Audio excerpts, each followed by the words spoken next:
Hello দোস্ত, আজকে আমরা পড়ব 3 কোশ্চেন বাই লিও টলস্টয়। এটা একটা দারুণ ছোট গল্প, যেটা থেকে আমরা জানতে পারবো রাশিয়ার এক সম্রাট সম্পর্কে এবং তার মনে উদ্ভাবিত 3টি প্রশ্ন সম্পর্কে। সেই 3টি প্রশ্ন ছিল: কোনো কাজের উপযুক্ত সময় কি, এবং কোন ব্যক্তিকে আমরা সবথেকে গুরুত্ব দেব বা কার উপরে সবথেকে বেশি নির্ভর করব, এবং কোন কাজটা আমাদের সর্বপ্রথম করা উচিত। এই 3টি প্রশ্নের উত্তর দেখো। এই 3টি প্রশ্নের উত্তর কি অত সোজা কারোর দেয়া? কারোর পক্ষে এই 3টি প্রশ্নের উত্তর জানা কি অত সোজা? কেউই এই 3টি প্রশ্নের ভালো করে উত্তর জানেন না। যদি কেউ এই 3টি প্রশ্নের উত্তর জানতে পারেন, তাহলে তিনি যেই কাজ করতে যান না কেন সে কাজে তিনি সফলতা সর্বক্ষণ পেয়ে থাকবে। কিন্তু কারোরই পক্ষে এই 3টি প্রশ্নের উত্তর জানা একেবারেই সম্ভব নয়। তো যারের মনে এই 3টি প্রশ্ন কেন উদ্ভাবিত হয়েছিল? কারণ তিনি ব্যর্থতাকে এড়াতে এই 3টি প্রশ্ন তিনি তার মনে জেগেছিল যে আমি যদি এই 3টি প্রশ্নের উত্তর জানতে পারি, তাহলে আমি কোনোদিন কোনো কাজেই ব্যর্থ হব না। এই হলো এই গল্পের বিষয়বস্তু।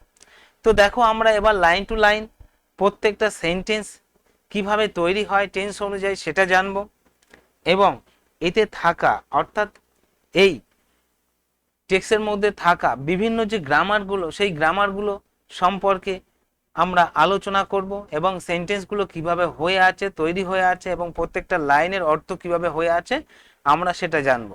একটা কথা তোমাদের বলি, তোমরা অনেক সময় হয়তো ভেবেছো যে স্কুলে স্যার ম্যামরা কিভাবে অর্থ বলেন, বা তোমরা যেখানে টিউশনি পড়তে যাও সেখানে শিক্ষক মশাইরা কি করে অর্থ বলে।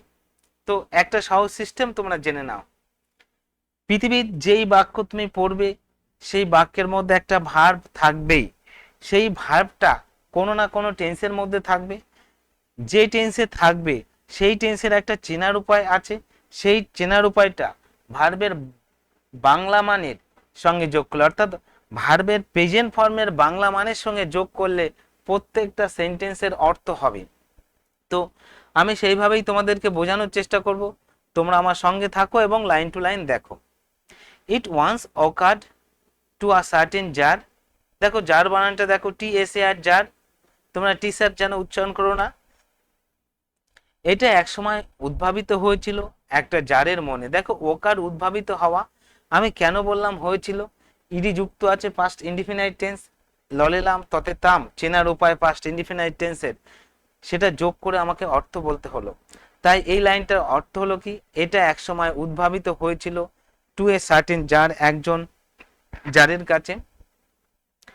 That if he always knew, know জানা তার পাস্ট ফর্ম নিউ, যদি তিনি সবসময় জানতে পারতেন বা জানতেন the right time to begin everything, সব কিছু শুরু করার বা সব কাজ শুরু করার উপযুক্ত সময় কোনটা যদি তিনি জানতেন।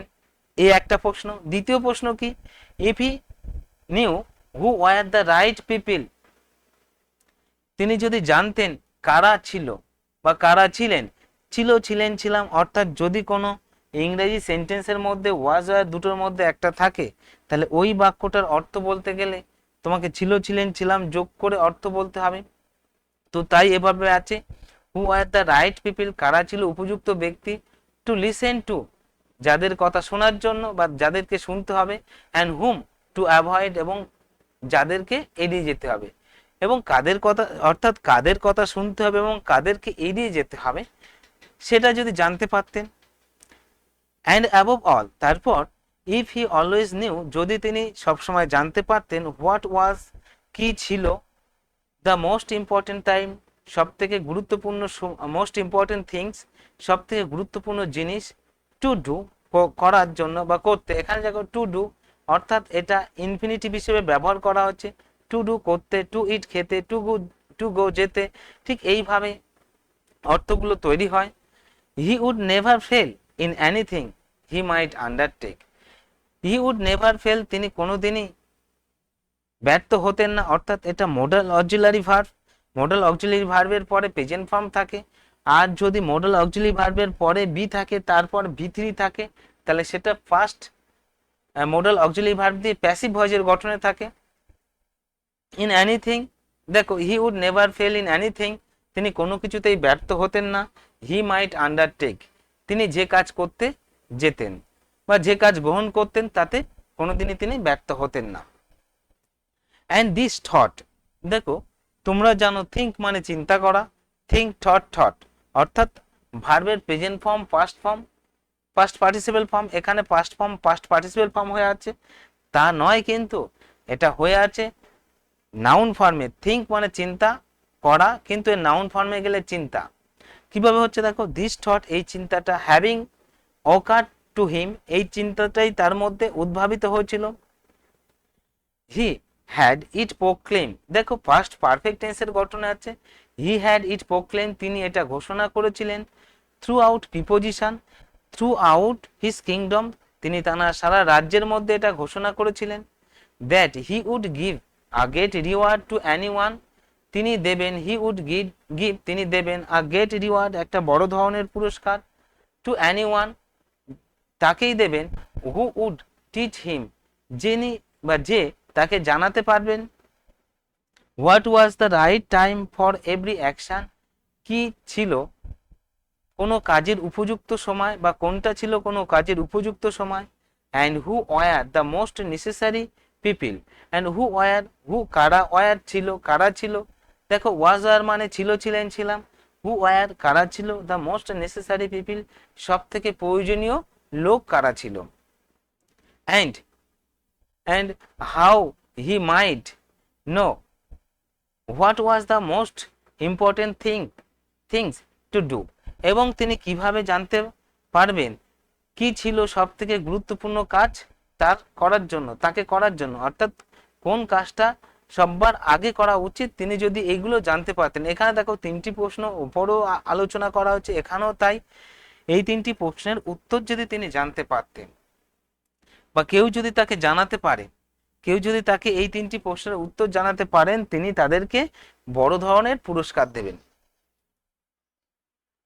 And learned men came to the tsar, তোমরা জানো লার্ন শেখা, লার্নড ইডি যুক্ত করে past form past participle form করা হয়, কিন্তু ভার্বের পাস্ট পার্টিসিপেল ফর্ম অ্যাডজেক্টিভ হিসেবে ব্যবহার করা হয়, তাই এখানে এটা অ্যাডজেক্টিভ হয়ে ব্যবহার হয়েছে। অ্যান্ড লার্নেড মেন শিক্ষিত লোকরা, কাম আসা কেম এসেছিলেন, টু দ্য জার জারের কাছে এসেছিলেন। অ্যান্ড দে অল আনসার মানে উত্তর, আবার এখানে উত্তর দেয়া এটা ভার্ব হিসেবে ব্যবহার করা হলো পাস্ট ইনডিফিনাইট টেন্সে। অ্যান্ড দে অল আনসার্ড তারা সবাই উত্তর দিয়েছিলেন, হিজ কোশ্চেন্স তার প্রশ্নগুলো, ডিফারেন্টলি ভিন্ন ভিন্ন ভাবে, তারা ভিন্ন ভিন্ন ভাবে তার প্রশ্নের উত্তর দিয়েছিলেন।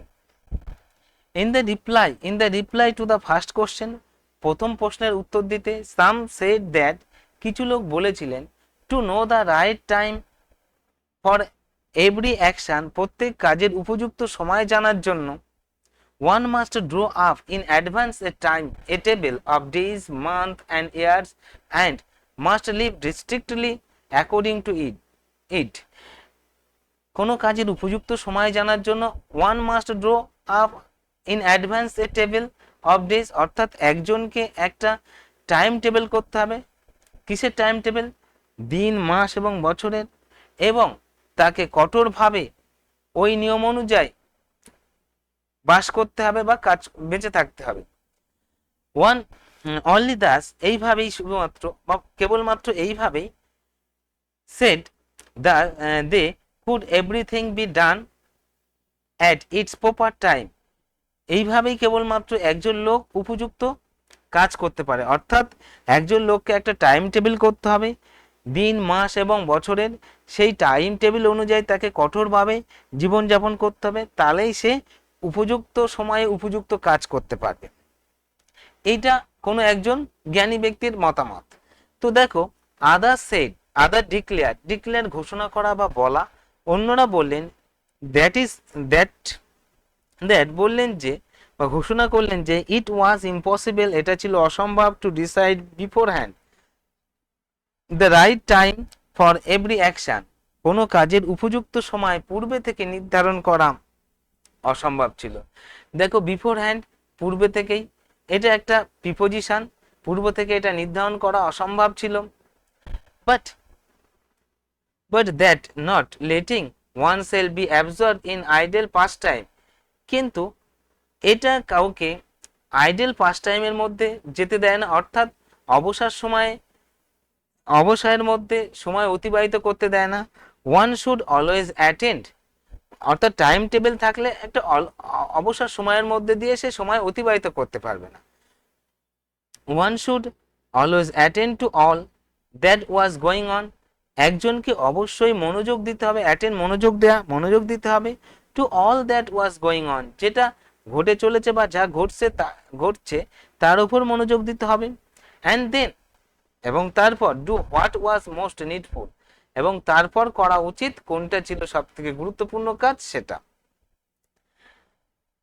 আদার এগেন সেড, অন্যরা আবার বললেন, সে সেড, প্রত্যেকটা বাক্যের মধ্যে থাকা সব থেকে গুরুত্বপূর্ণ শব্দ হলো ভার্ব, এবং পার্ট অফ স্পিচের মধ্যে পৃথিবীর সব থেকে বেশি ব্যবহৃত পার্ট অফ স্পিচ হচ্ছে ভার্ব।